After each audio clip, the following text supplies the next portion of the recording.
नमस्कार, मैं हूं मनोज्ञा लोईवाल यानी आपकी मेघदूत और हमारा कारवां पहुंच चुका है कर्नाटक से अब गोवा की तरफ। गोवा एक ऐसी जगह है जिसके नाम में अपनी एक सुगंध है, एक अपना एक महत्व है।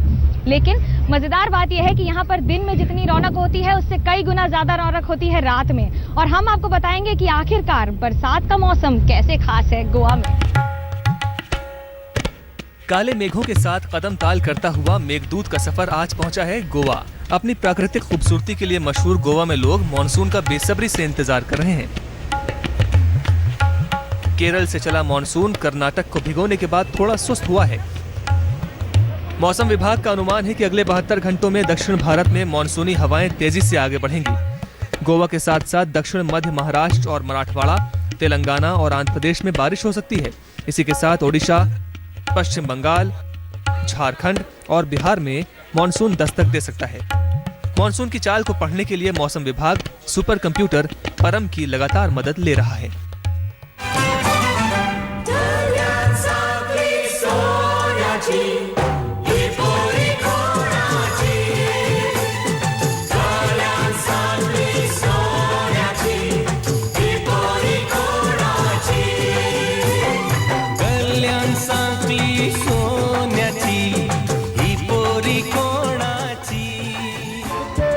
फिल्मों में भले ही आपने बहुत गाने सुने हो, लेकिन जब आप इन्हें गोवा में सुनेंगे तो उसकी मस्ती ही अलग होती है।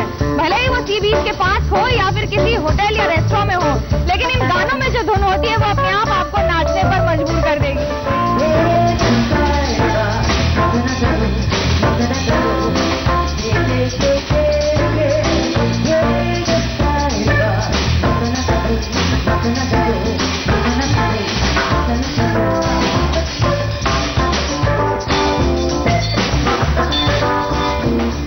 Goa is all about the greenery and everything that comes along with it. It's just a sense of calmness. And what happens in the monsoons, it brings out the best in us musicians, because listening to the pitter-patter of the raindrops, and it just brings out the best on stage. It's cooler, the weather's great to perform, and so monsoons with music couldn't get any better. There is a lovely song called, listen to the rhythm of the falling rain. Whether it comes down just a trinkle, whether it's a heavy shower, the thunder, the lightning, everything has rhythm in it. So music in the monsoons in Goa is very special just because of that, because all types of rhythms come out there.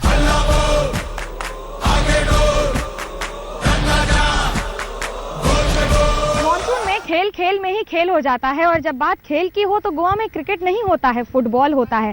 कीचड़ के बीच खेलते हुए खिलाड़ियों को अगर मजा आता है तो इस खेल में, क्योंकि उन्हें लगता है ये उन्हें वो जज्बा देता है खेलने का, और मिट्टी की सुगंध उन्हें हिम्मत दे देती है फिर एक बार लड़कर उठने की। यही बताता है कि गोवा में मजा मानसून में अगर आता है तो इसी खेल में। वैसे तो कोलकाता को फुटबॉल कैपिटल ऑफ इंडिया के नाम से जाना जाता है, लेकिन जिस तेजी से गोवा में फुटबॉल का खुमार बढ़ रहा है, जल्दी ही ये खिताब गोवा के पास चला गया तो हैरानी नहीं होगी। पश्चिम बंगाल और केरल के बाद गोवा ही एक ऐसा राज्य है जहां फुटबॉल खेल की तरह नहीं, जुनून की तरह खेला जाता है।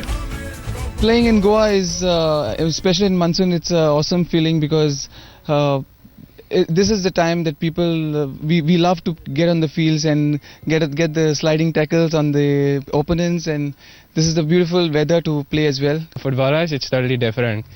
We like playing in the rain, and playing in the monsoon gives it another kick. It gives us more. It gives us more encouragement. We like playing in the monsoon.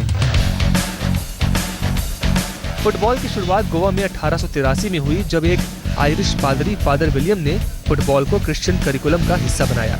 Goa में वक्त के हिसाब से फुटबॉल की लोकप्रियता बढ़ती गई। गोवा से निकले 4 फुटबॉल खिलाड़ियों ब्रह्मानंद संखवलकर, ब्रूनो कॉटिन्हो, मोरिसियो अफोंसो और रोबर्टो फर्नांडिस को भारतीय फुटबॉल टीम की कप्तानी करने का मौका भी मिला है। I think during the monsoon season, in every nook and corner of Goa, you would find school boys or young aspiring players, flocking to the football ground, having a good, nice game of football. And I think the fun element for them is the fact that it rains. Bharat में खेली जाने वाली Indian super league football championship में गोवा की तरफ से खेलने वाली टीम FC गोवा को गोवा का जबरदस्त समर्थन हासिल है।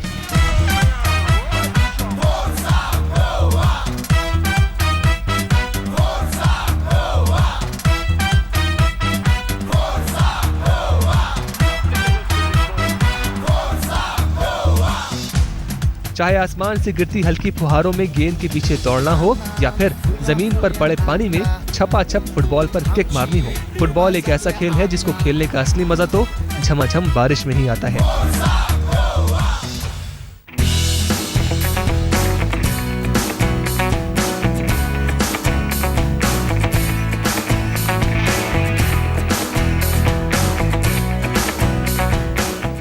गोवा में बात जब खाने की होती है तो फिश हो या प्रॉन हो या बाकी सारी चीजें हो, लगभग सब कुछ मिलता है और बारिश के मौसम में इनका स्वाद यकीन मानिए कई गुना ज्यादा बढ़ जाता है। गोवा के बीच और गोवा के खाने की अपनी खास अहमियत है। यहाँ मिलने वाले व्यंजनों में भारतीय और पारसी खाने का मिश्रण दिखता है। वैसे तो गोवा में वेज और नॉन वेज दोनों तरह का खाना मिलता है, लेकिन तटीय क्षेत्र होने के कारण गोवा का सी फूड काफी लोकप्रिय है। फिश, प्रॉन, लॉबस्टर गोवा के प्रसिद्ध सी फूड हैं और मानसून में तो सी फूड खाने का मजा दोगुना हो जाता है। गोवा में मिलने वाली प्रॉन करी हो या फिश करी, इनको चखे बिना कोई रह नहीं सकता। गोवा की पॉपुलर डिशेस में फिश रेशोडो खास है। दरअसल रेशोडो का अर्थ होता है भरवा। इस डिश में पॉम्फ्रेट मछली को चटपटे मसाले के साथ बनाया जाता है। गोवा के खाने में चावल, सी फूड, नारियल और मसाले का पारंपरिक तौर पर इस्तेमाल किया जाता है।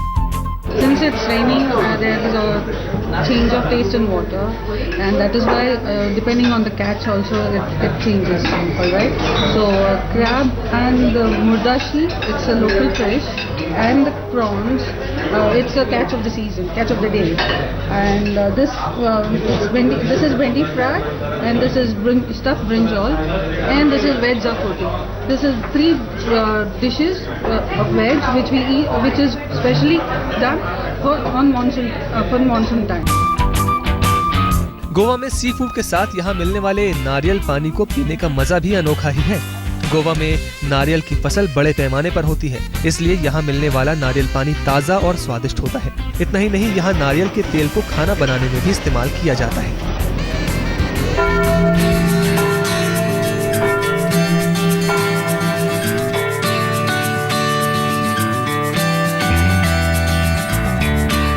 अपनी प्राकृतिक खूबसूरती के लिए मशहूर गोवा गिरजाघरों के लिए विश्व विख्यात है। मॉनसून के दिनों में यहाँ के गिरजाघरों की रौनक बढ़ जाती है। यहाँ पर खास इंतजाम किए जाते हैं।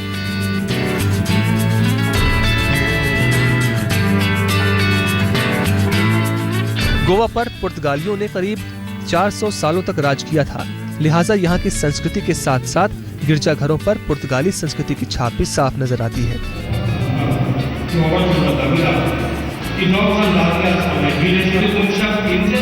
रिमझिम बारिश की फुहारों में सराबोर होने के बाद पुर्तगाली गोथिका शैली में बने चर्चों की खूबसूरती देखते ही बनती है। गोवा में पुर्तगाल संस्कृति का पूरा असर देखा जाता है। 400 वर्षों के राज में न सिर्फ इमारतें बनी हैं, लेकिन बड़े खूबसूरत चर्च भी बने हैं।